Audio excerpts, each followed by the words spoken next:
Hey guys, good morning, good afternoon, good evening. This is Ron again from wapinas.com, and we're doing a super quick unboxing of the Samsung S10. Okay, so the S10 apparently has 1, 2, 3, 4 variations. The S10e, S10, S10 Plus, and S10 5G. Okay, and there's a lot of different colors. Basically, for the S10, like what we have here right now, it's the prism white, prism black, prism green, and prism blue. Okay. So this is a demo unit from Samsung. Okay, I borrowed this from Globe. Okay, they sent it over to me. So here's the phone. Okay.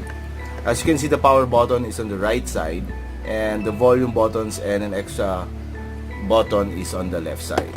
Okay.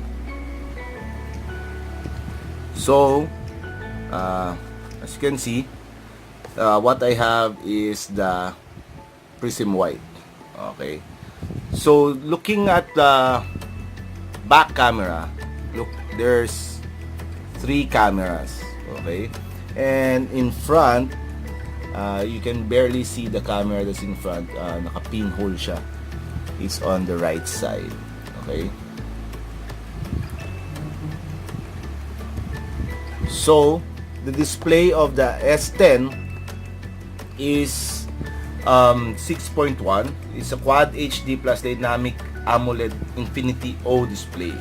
550 ppi ang ano niya. Okay? So the front camera of the S10,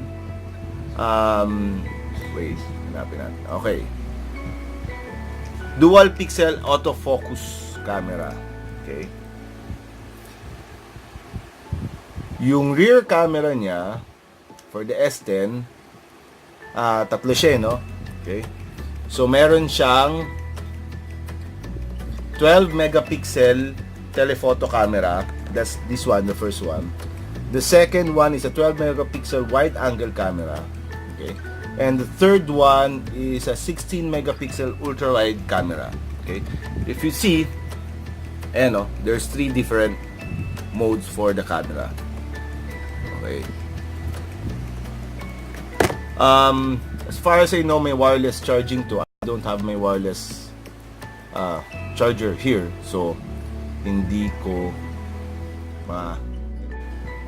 Okay. So yan, we found it's under device care. Okay.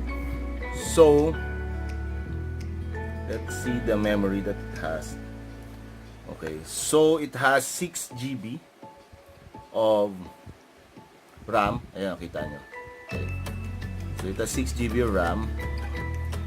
And let's show you the storage.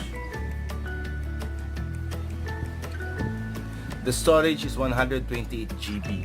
Okay, right now it's used 36. Okay, I barely installed anything here kasi it's on review mode and ang hirap mag-install.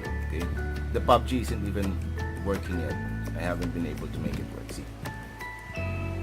So, yon, that's a quick unboxing of the Samsung S10. If you want it, you can get it from Globe also in some of their select plans. And of course, you can get it in Samsung stores and other stores. Thanks guys. Bye.